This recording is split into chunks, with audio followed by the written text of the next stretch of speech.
So the island is, has always been considered the final stopping place on the Ojibwe migration. You know, thousands of years ago when the migration, when the glaciers receded, the Ojibwe migration from the ocean kind of began.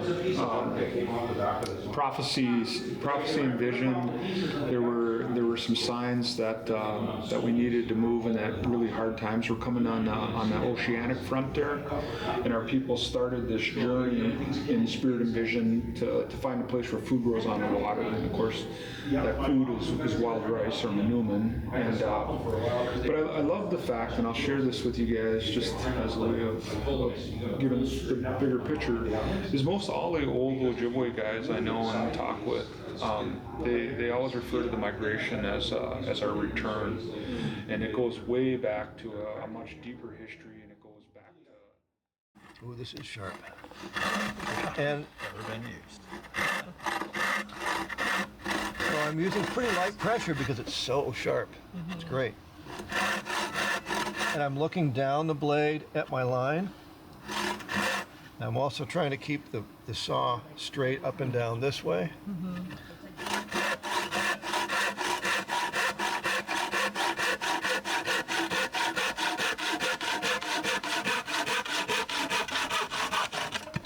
Wow. Nice. Nice saw. That's faster than a circular saw. Well, sometimes it is, yeah. It's faster than getting a cord out and all that stuff. Or if your battery's dead, I always got backup. Yep. Okay, who's next? Yeah, go for it. That's weird. 2 foot 3 and 7/8. You needed 2 of those? Yep, we need 2 of those, and then we need a piece of plywood that size, and then we need your What are the key things the bottom sill. Too. the more common So get a foot here, holding it down solid, and go for it.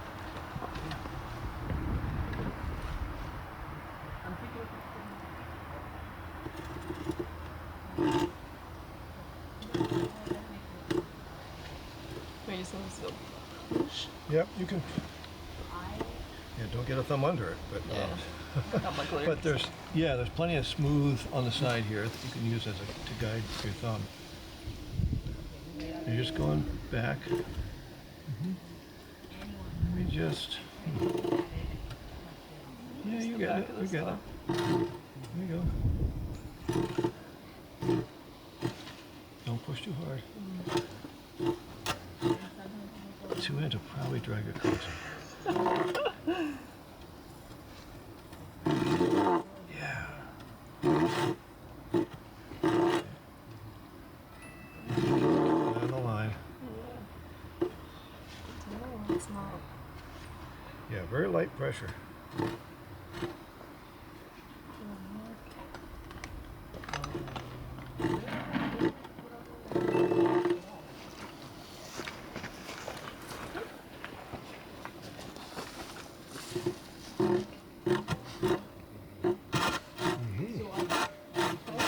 Yep, getting started to hard part.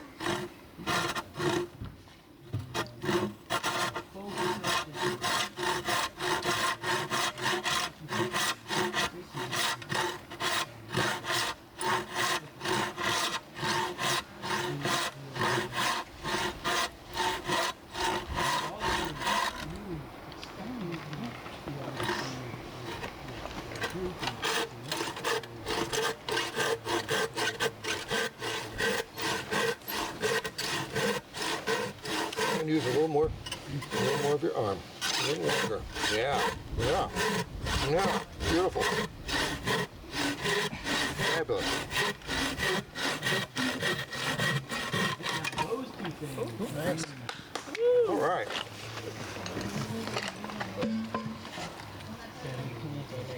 Now's when you get hurt.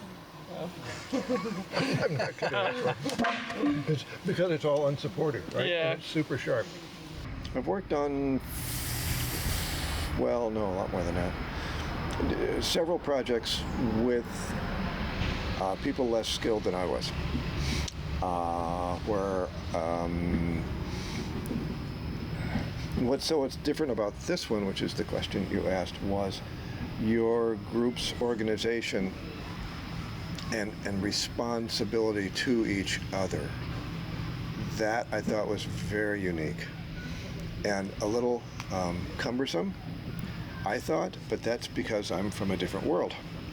And I think in the end, I think it probably helps, I'm sure it helps build better humans. Whether you become better carpenters or not doesn't really matter. Anybody can learn carpentry. But learning how to work as a group and respect each other is maybe a much bigger lesson that you are addressing, which most of the other, well, probably all the other projects I work on don't. Usually we're focused on a job. Even if it's a habitat project, you know, we're working on a job for somebody else, and everyone's donating their time, and that's great. But still, it's still very much the same kind of standard hierarchical organization. Whereas you guys are approaching it more as an organic, how do we work as a group together to do something, to accomplish something. And I think you're building better people that way. Then, fortunately, we're going to get a house out of it. One of the first things that I thought about, which is kind of a little corny, but it's just and I'm also wondering, like, is it connected to other people? Maybe I heard it somewhere, but it's like anyone can build a house, any one person, but it takes like a community to build like a home. And so like, I feel like what we're doing here is we really are building a home for someone that we all love or just know and want to ensure has a space where they feel comfortable and show up for them, even if it is like not like the longest time, or like not being able to be a part of it for the whole thing, and space being made for that that accommodation. Yeah, I think it's really beautiful to be able to work on making a home for Kira, or just for this person that means so much to all of us. And I think that's kind of what keeps it grounded. Like, people are able to come in who don't necessarily know the place or know the person that the house is for, but there's enough people here who owe enough to them in just how much they've given to us and how much love we all share for them, that we can put that into the house and put that into the work and put that into building this group. And I think that's kind of, for me at least, what holds that group dynamic together. It's great to come here and learn all of the carpentry skills and learn how to build a house. But what's the most special to me is the ability to put that sense of community, that love, into the structure. And it's this communal, beautiful collaboration. So the house becomes like a living thing. It's not just a place to live. It's not just something that like a team of construction workers came in and built. It's something that you can look at and remember that your friends, your family, whether they were friends before or after the build, they put themselves into that, and there's a little bit of them still in the home. And there might be a few more imperfections in the house because of the way we're going about it, but you can look at and be like, oh yeah, that wall's a little wonky, but you know, so-and-so built that, and it's just like little quirks that are going to remind you of the people and the place and the timing. And I think that's really beautiful. popcorn to Ivan. Hi, I'm Ivan. You know me. Nice to meet you again. He, him. I'd like to think that my weather inside of me, my little weather, is, the little weather is like a one of those winter days where it's just stark white, but the sun's out, and you're like, I could do some outside work in just my pants, you know. you're just like sweating beads, but you're like, yeah, you know, chopping wood and just your undies. Yeah. That's great. Inside weather. What a fun experience. I'm feeling pretty good. Short to say, I'm pretty good right now.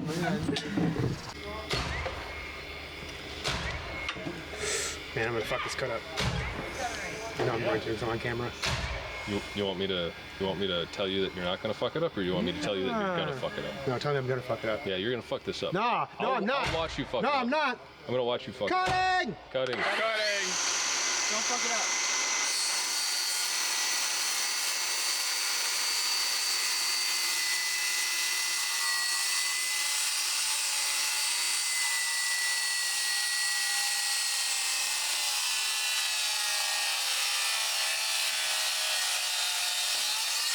Not gonna lie, Alex. Definitely fucked it up.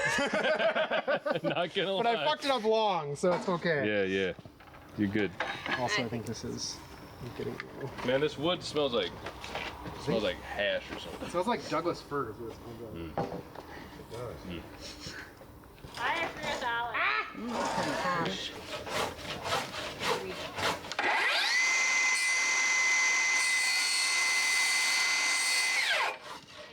Hey. Stay in there. It is a challenge for me when someone identifies rework. I think it comes from my days as a corporate efficiency stooge. That's a pretty accurate. That's a pretty accurate description. But like when when Chris noticed the wall was bowing out, like obviously we need to fix it, but it's also like, will you just stop seeing things that are wrong? And I'm gonna leave it right there. That is a challenge for me. Yes. I'm just gonna put some hot water on for our dishes. That's a great idea. Thank you, Liam. I say for me that it's been a pretty big challenge to commit to the schedule. That's a if you were to boil it down to our full schedules day to a work day, that's a gnarly day on a job site.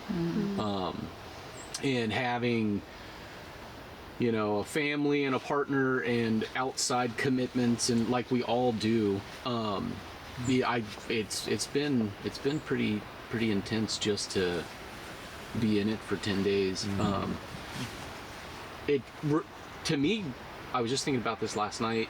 It reminds me of like the rosebud thorn question that we had. It's definitely a bud. It's something that is so rewarding, and every day I'm seeing how rewarding the commitment is to the full schedule, that it just reminds me that the next day it's worth it to be here and stick to the whole thing, and et cetera, et cetera. I would second.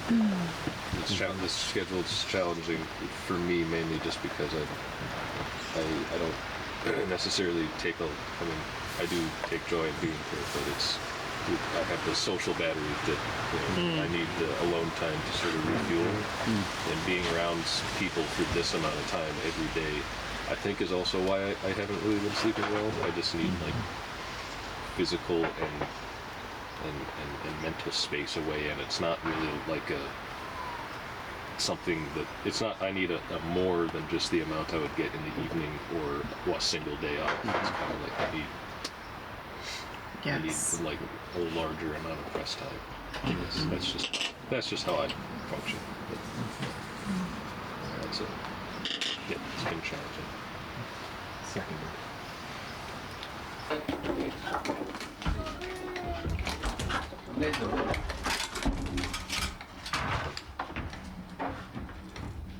Yeah.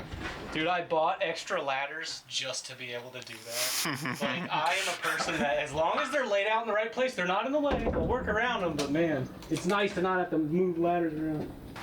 I think challenge of mine is recognizing that like all the work is valuable. Because I know in the container the focus is on the build, but the builders need to be fed and they need to be hydrated. They need to be cared for and like supported. And sometimes I think that is secondary, but I think that work is just as valuable as the building itself.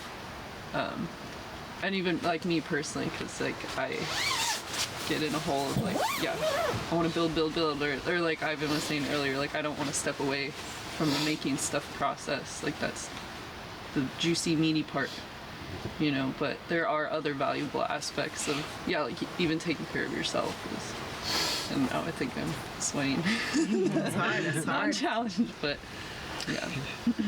Another challenge is not moving to the learning. Thank you for saying that the challenges. Just 1 minute. I think a challenge for me that I was able to process yesterday is in part in role, but also just like the ongoing challenge of maintaining balance between the physical needs of the build, sort of speaking to what Maya was talking about, and also the like emotional and social needs that are like very core to what we're doing, and not finding imbalance in myself or my own thinking, prioritizing one or the other, but also in the amount of effort I put into one or the other. And also I think approaching that difficulty with imbalance with non-judgment. Like if I feel in one camp more than the other, that like it's like I'll feel really stubborn and be like, why don't you think my thing's more important right now?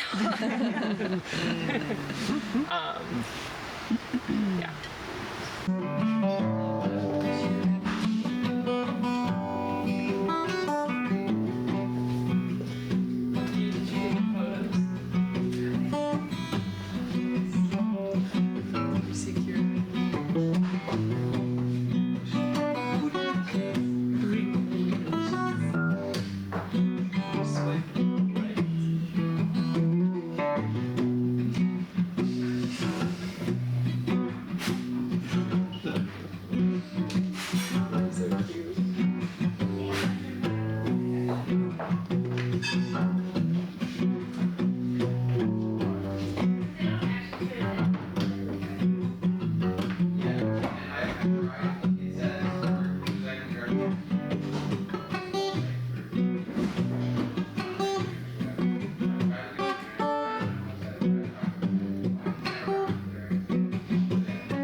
And then I'll keep it, and then when we get back to the farm, I'll put it in the grass or in the woods. You can really put these anywhere. Some people put them in the fire or by a tree. But I got all of the things on here, even if it's just the juices from some of the soup. But it's going to be in Ojibwe-ish because I don't know all of the Ojibwe words and stuff, and it'll be pretty quick. And I thought about, like, I could do it in my head, but I could also say it out loud. But first, starting off with just saying, like, miigwech to Gichi or Giji Manidu, and Maniduag, the spirits and the force of the universe or creator, or however you believe. And miigwech to the miijim, the food that's here and that was made by everyone. And miigwech to the universe and all of the directions. Jawanang, Giwedanang, Wabanang. And I've forgotten the direction east and how to say that in Ojibwe. And I like to think that that's because that's where we go when we pass on, and I'm not supposed to know that yet, which I should probably also still know that word, but it's not my time yet. But yeah, and so just want to say miigwech, windinaway maganaduk, to all of our relations. I don't know if that's grammatically correct, but instead of saying end in a way, I put when, because we. That's definitely not correct. But just if we also want to take a moment of silence to be thankful for the water and the sun and everything, like 10 seconds. Basic, this way, nodding, hurry up. I'm just kidding. Okay, basic, nodding, midasway, miigwech. And I'll make sure to put this out when we get back. And then elders first. Elders first. Alright, Scott. And then Caesar, 100%. But I like most people. Are you Maya? Are you Maya? No, I can't whistle. Like this? Really? This smells delicious. I think a highlight for me is when we had some of the old sages amongst us. There was a lot of nostalgia around, we didn't have YouTube, we didn't have Google, blah, blah, blah, to like lean on and look stuff up. But I quite honestly, I have not used it in the whole build. I've felt like I'm able to lean on the people around me, and I'm like, wait, it's not nostalgia, it's the now. Like, we still have access to like leaning on each other and asking each other like, hey, Ivan, like, how do you do this? And can you show me how to do this? Like, referring to a book I know people have done too, like, but the whole build, I think, been able to just use ourselves as resources has been a highlight. So cool.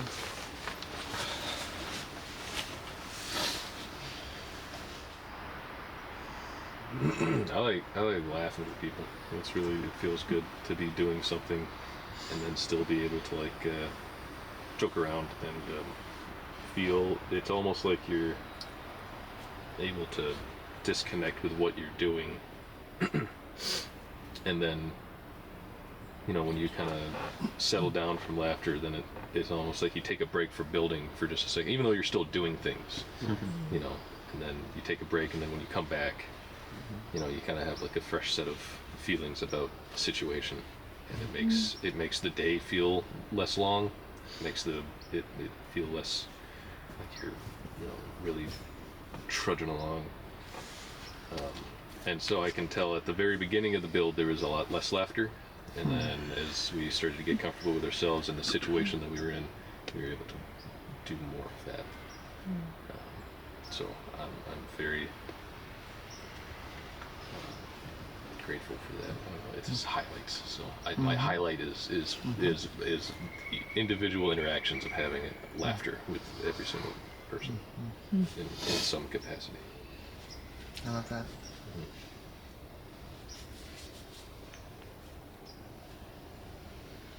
Yeah, it makes me wonder. Just as a follow-up here, makes me wonder, like, what is the ingredient of laughter do in a process and in a build? And you name some of that. My learning is from my challenge, but is also like connected to the whole thing. Liam spoke to this in the highlights, which is like how hard it is to take rest, and I definitely didn't fucking rest yesterday. And that moment of feeling panic is always there, even if I'm resourced, but like my ability to respond with resilience when I am not resourced is so much less. And I was upstairs in the sanctuary, and like the only way at that point to calm down is to cry, which like I'm already aware of the gift of tears, and it's nice to be continually reminded. And then Rafa came up, and I know Rafa's kind of like an alien, but like after we like he made physical contact with me, and my heart rate dropped by like 20 beats. And that was a reminder of like, we do not weather this storm alone. Yes. Like, and literally making physical contact regulates your nervous system.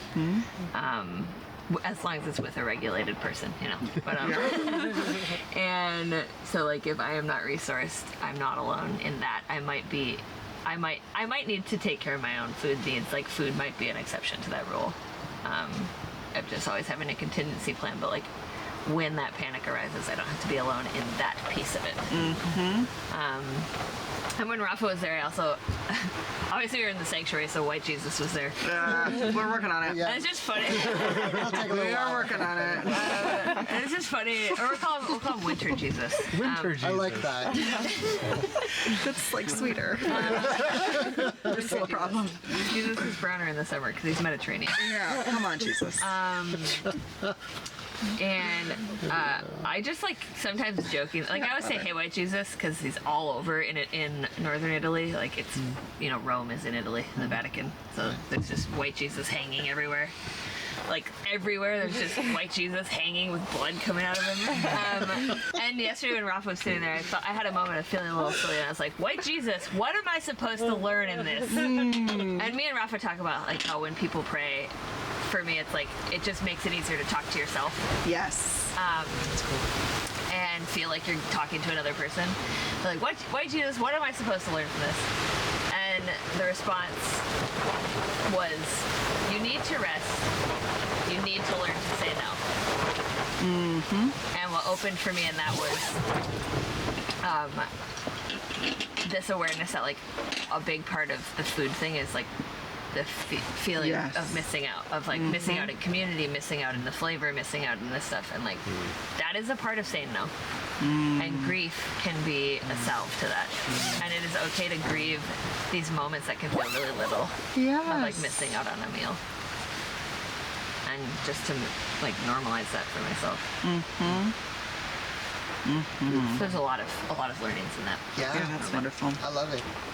Wait, I missed the last part and I really want to. The roof collapsed over there. And Oh, it's just protecting you. It's gonna do it again. Ah. It's just protecting That what opened for me in like you need to say no, or like you need to rest, you need to learn to say no, was what White Jesus told me. And He's so good. and then what opened for me in that was a big part of why there's so much panic around food situation is like fear of missing out on community, fear of missing out on this communal moment, fear of it, someone feeling like I don't appreciate the time they took to cook for us, fear of like actually experiencing the flavors of the meal, and that normalizing grief as a part of that process, as like a really regular opportunity to practice grieving, because FOMO is what you have to learn to do if you're going to learn to say no. That's right. Yes. It's like grieving missed opportunities that never, like things that you're choosing not to bring about or like participate in. Wow. Thank you.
I'm playing board games at the church.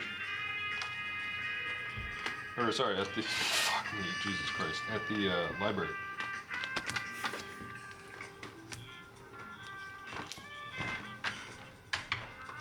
Come stop in, say hi. I dare you. Yeah, right? Okay, bye. Yes, but we would have to. And Dishes, yeah.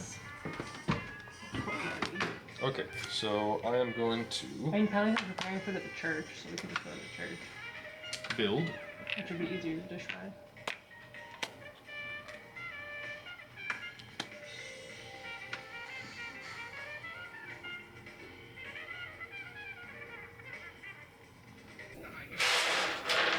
What's cool about this game is that we're all playing different factions, and So we're all playing like a totally different game.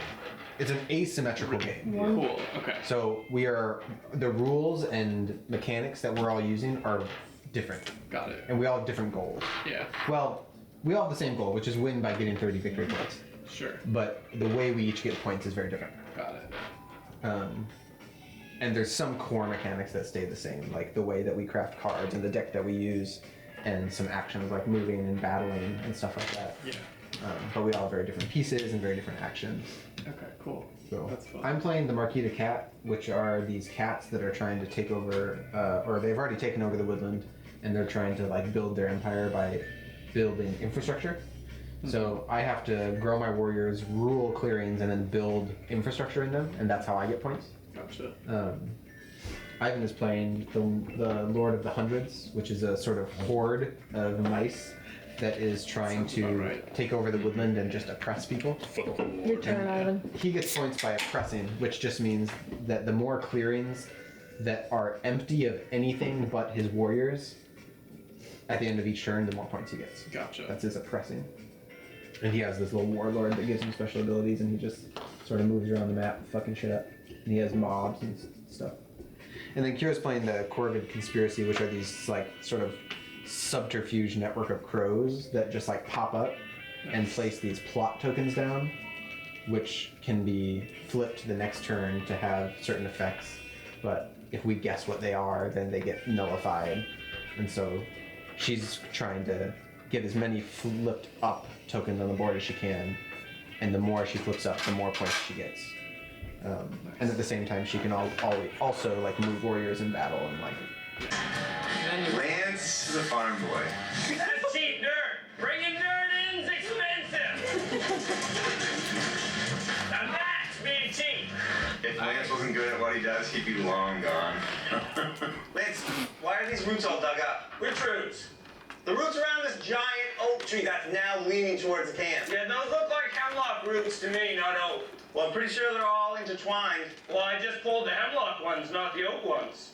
All right, let's start pulling this away because we need to know what's going on here before tomorrow so we can get materials list together. The first few days of construction, I think that's usually when I'm the most nervous. I think we found ledge. You know, because that's when you actually dig into the project and you say, okay, is it really possible to save this place? And if not, I'm screwed. Oh, that's even worse, huh? Oy, oy, oy. The foundation was much worse than I had expected. For me, yesterday was a big highlight. I think it felt like the culmination of a lot of like talking about and like coming up against challenges around and like figuring out this conversation and question of rest and like how to rest and why to rest and when to rest, and like I just feel like that's been a theme, particularly among the facilitators, but I think also in the group in general, is people just feeling like, yeah, we are worn out in many different ways, and we know we need to rest, and we don't most of the time. And so, and like trying to hold each other accountable and like help each other make time for it, but it's like, it's just really hard. Yeah. And particularly when we're conditioned to not rest, as I know I surely am. And I had a great phone conversation with a friend of mine on Wednesday evening before our rest day that just kind of, we talked about some of it, and it helped me sort of like name some of the dynamics in my own life that have like made it a challenge for me to find ways to rest. And then yesterday was just like truly a very restful, for me at least, was like truly a very restful day. And I just haven't had that in like a very long time. Wow. And it felt really great. And just like the kind of day that I'm always talking about having, or like wanting to have, of like, yeah, I'm just gonna hang out with my friends and like just do something fun and chill and like not have big expectations or like think about tasks or like whatever.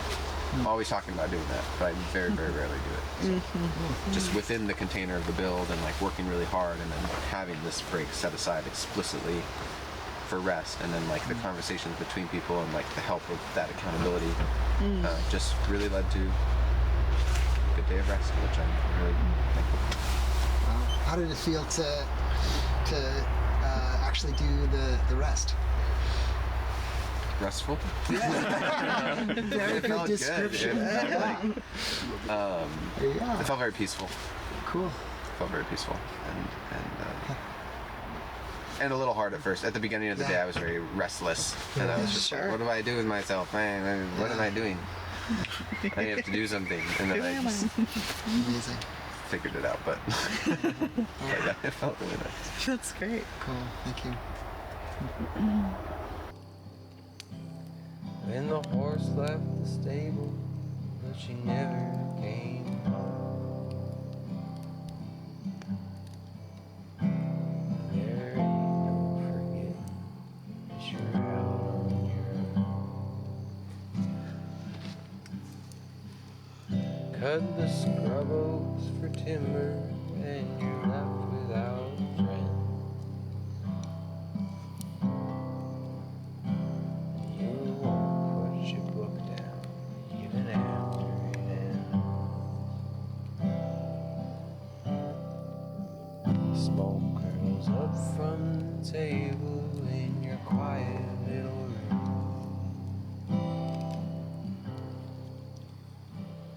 Your heart on the handle of an ocean.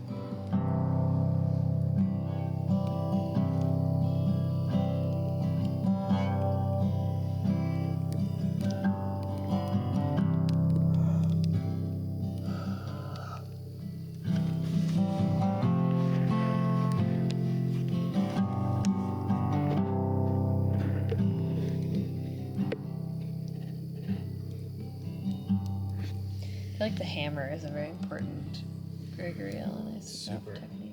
Yeah. And like the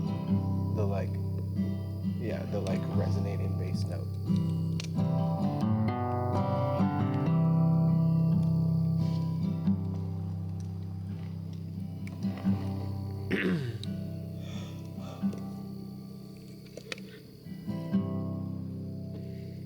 When the going is long gone and your future won't care.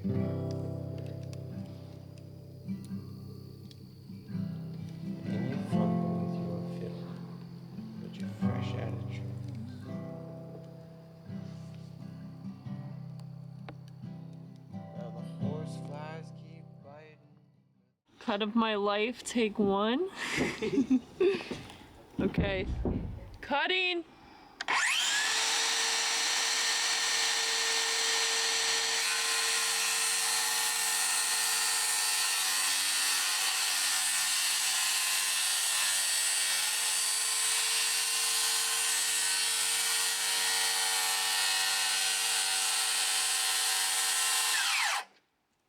So,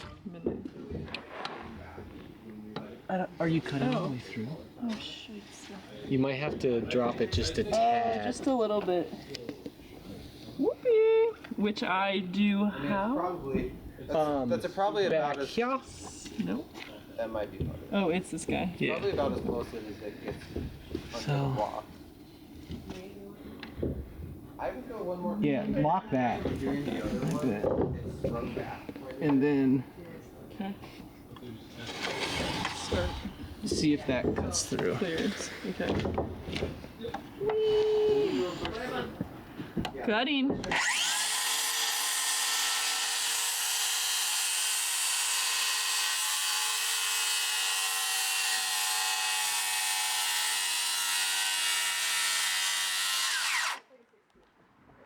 Yep. And this one was that. It was like about half. It's going through.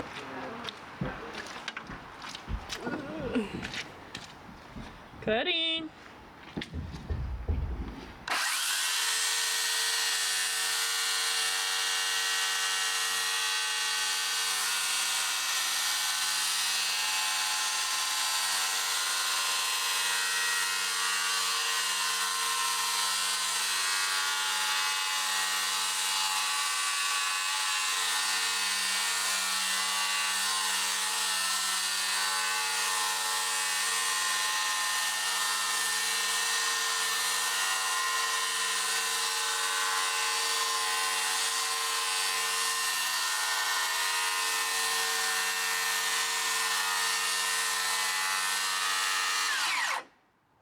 Keep going. So, do we think it's... So, I'm thinking when you get to like here, I can unclamp that and kind of move it behind you, and then I can just hold this in place. Okay. Yeah, that works for me. Yeah. Okay. Putty.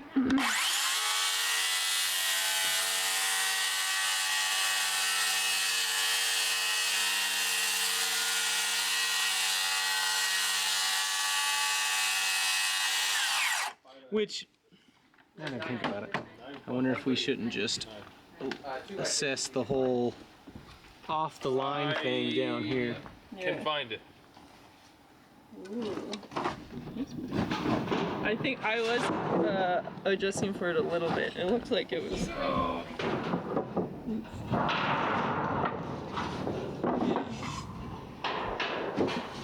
Ready?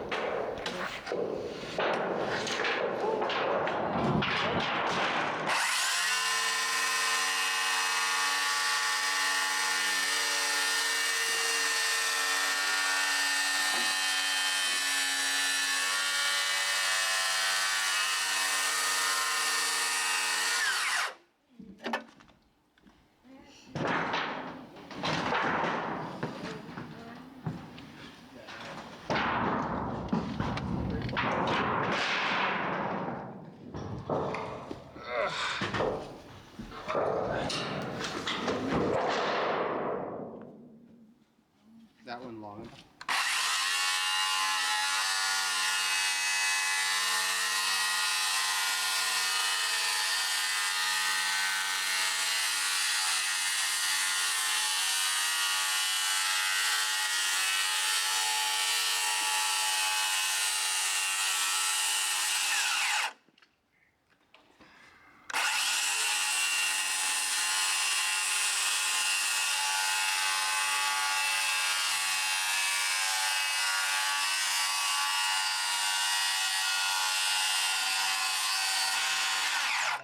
Damn it. I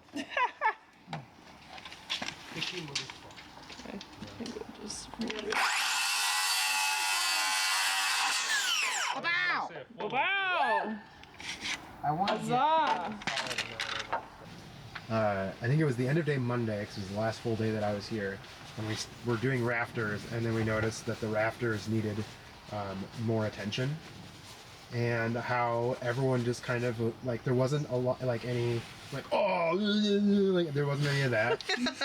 I think because it was also, like, at a time where we were like, hey, we're gonna get the sheeting and the ice and water, like, we're gonna get all of our, what is the general term? Underlayment. What is it? Underlayment. We're gonna get all of that on, and it's gonna be great. And like that was kind of a, okay, that's obviously not gonna happen moment. And also like we need to rework stuff, and that can be like such a trigger. But it didn't feel like it really was. And everyone was just like, all right, we'll work on this.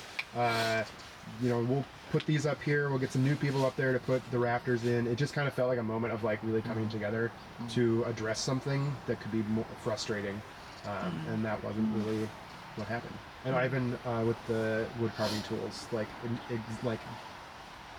emitted a lot of like supernova good energy. Yeah. And like being so happy, and that was, I think, contagious too. Awesome. I know for me, there's one highlight that sticks out, Rafa. Come the here. other morning, Good girl. I had left early from the build, and y'all had built late, and I think you guys were collectively working on like the loft. And I'd come back, and when I had walked in and was just kind of like looking at progress, saw the strings along the front wall, and I was like, what is going on here?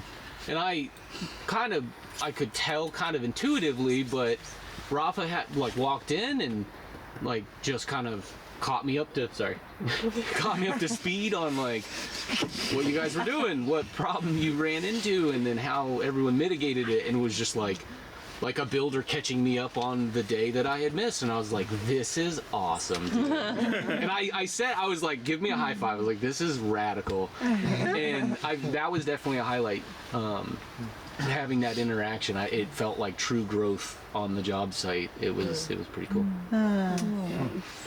I appreciate you saying that morning so much as well. It's like, shit, I'm learning stuff.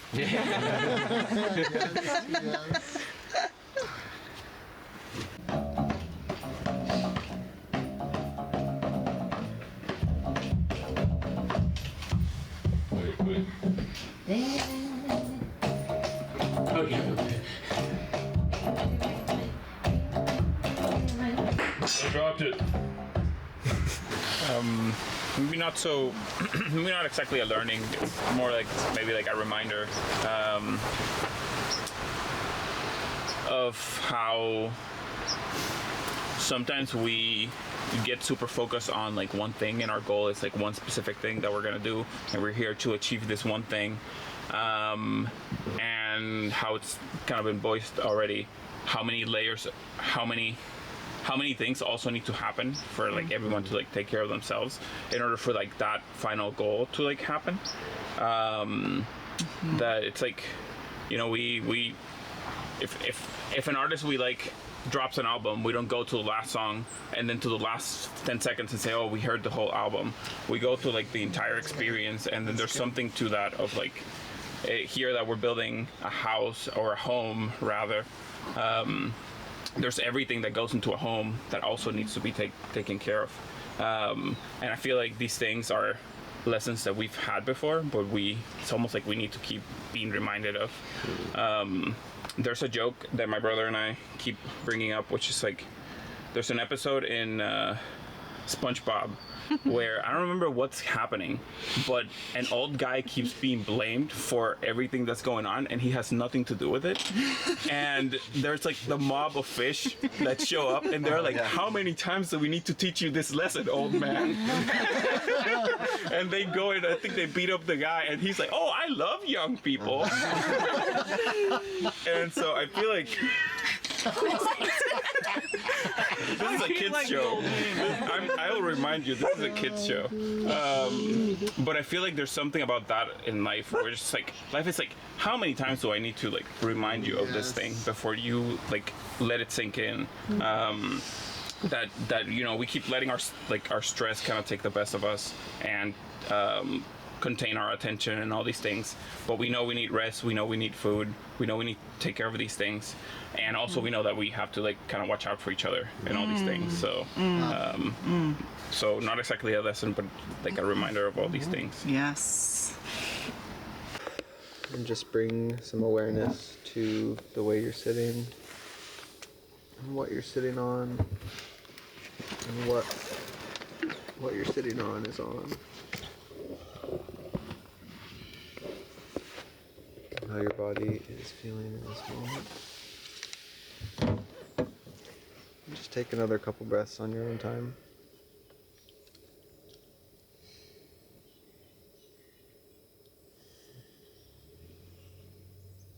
Bring some awareness to the sounds of the land around us. Maybe we've been too focused on other things to really notice most of it.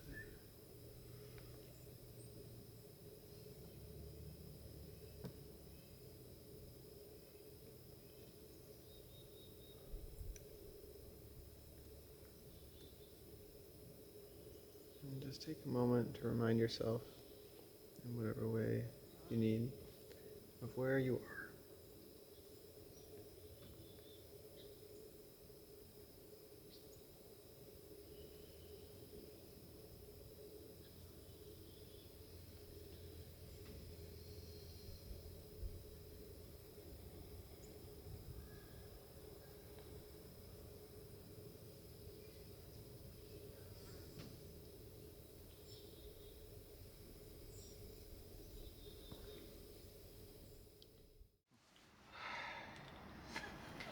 Do you want to? We can linger here, or do you want to transition us? We're almost out of time. Okay. About that time. Any last burning learnings before we move on to hopes? Burning learnings. Learn how to build a house. Learn how to build a house. Yeah. True. Seems like a pretty good learning. I'm really glad that that's what you're learning. Afterthought. That would feel pretty hard if that wasn't in there at all. So, All right. Wall. Hopes for the last 3 days that you're together. And I want to add beyond. I mean, you just named some pretty powerful learning. So obviously, your hopes are not going to just be like the next 3 days, but you can add in. Are there hopes of things that you want to take with you as you go back to whatever you're going back to? So those are kind of 2 layers of it. Hopes in the 3 days, hopes after. I'm gonna do a hope after.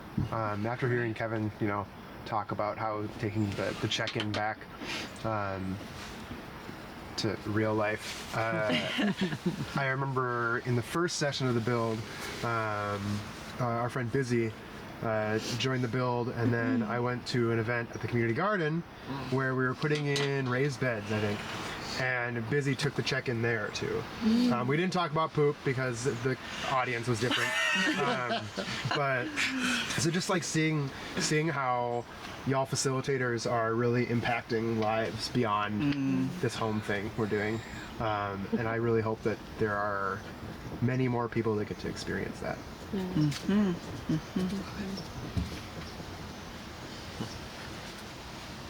Yeah, I feel like my hope is that this is a repeat thing. I mentioned to Scott last night, I saw him here briefly, and I said, I want to jump ahead of it and sign up for the Sugar Shack build, because I think he already is kind of offering a space communally for that, and it would be cool to be a part of another build like this. I think it'd be that, and then I guess coupled with that is that more of the community is made privy to this. I feel like I've talked to a lot of people that have ended up saying that they had no real understanding of what was going on here. And then by me just kind of reflecting on my experience, they're like, what the heck? Like I would have jumped in on that if I realized. So cool. Yeah. And I think one of my hopes building off of that too is in the reflection and stages is identifying ways that planning and support for the overall container can have more balance. And I forget how I said it yesterday, but that there's an element of how to communicate cross-culturally what we're doing, because within dominant culture, what we're doing does not often make sense or sound superfluous. That's right. And so finding ways to communicate cross-culturally to people who don't have the language that we perhaps have been using, or that might be the most accessible to us in the world of people who already think and feel what a lot of us do coming to it, that it's able to make sense to reach people who might not have gotten it to start with. Including people who do have building experience and people who have no experience. I hope we get so much funding. Yes, me too. Easily. With great ease, funding comes. And with very little reporting obligations. We just get a bunch of money to do this.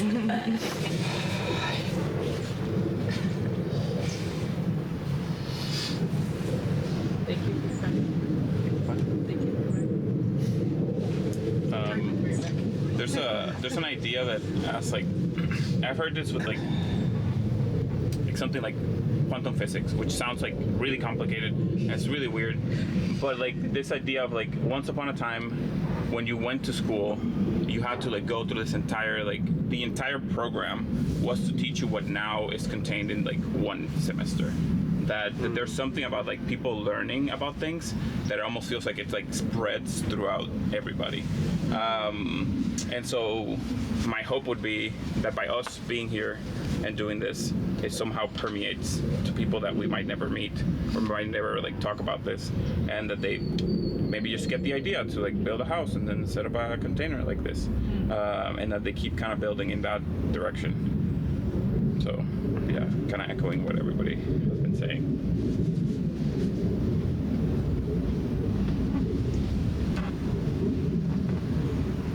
Any other hopes that you all have for this week or beyond? Hope it snows. Just eventually.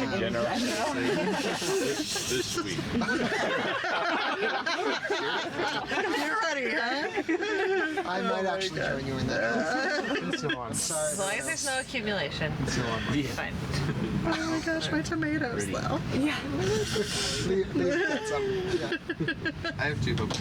One hope is that I hope that we get another chance before we all disperse to just like play together. Hang out. Yes. You know, like playing on the game of Root or something. Or something. Or anything. And I also hope that some of the like inspiration that I'm hearing and just like energy and excitement that we've been building this week around this kind of experience can lead to I hope that some of y'all can like I hope that we I hope that sometime in the future we can all, some of us can come together to bring some of you folks into being capable to do this. Yes. Like we're doing this in the future. Because growing the team of people who are able to put this kind of thing on is really, really critical to this kind of thing growing. And just like the excitement and inspiration I'm hearing, I'm like, oh, I hope that can maybe turn into that. Can I just refine my hopes, since I think words are casting spells? Yes. I said money, but I would just like this project and this type of container, however it manifests, whoever it's through, to be well resourced. Sourced. Sourced.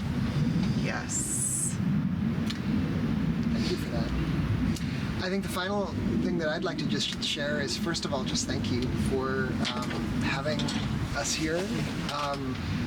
One of my just deep hopes in general in life is that each person fully comes alive in all their beauty, gifts, and all, and also that communities come alive. And I feel like you all are doing such amazing work in both of those categories.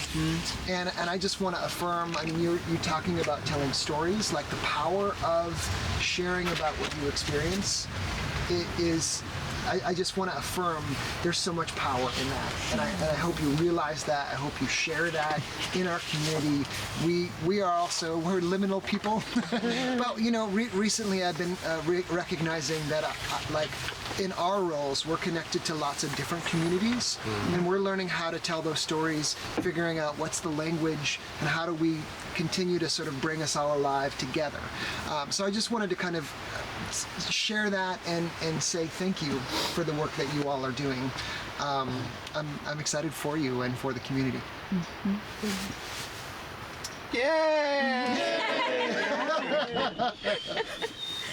Well, can we do one thing before we leave? I like to do this with my group in Italy. It's a collective high five. So we do a practice one, and then we do a for real. So practice one is Your grandpa. So I'll do 1, 2, 3, clap. You clap on the 3. I got some wrestling. And so this one's a practice one. We do 1, 2, 3, bam. Okay, so this is the practice one. I need my peripherals. 1, 2, 3, bam. Oh, we did it. That was so good. Okay, now for real. 1, 2, 3. Yeah! I feel like I was a part of something there. For real, that many people coordinated in two directions. Yeah, seriously. Right now. Oh, guys, don't put the chili crisps on the drawing. Oh yeah. Oh, okay. Grateful for the water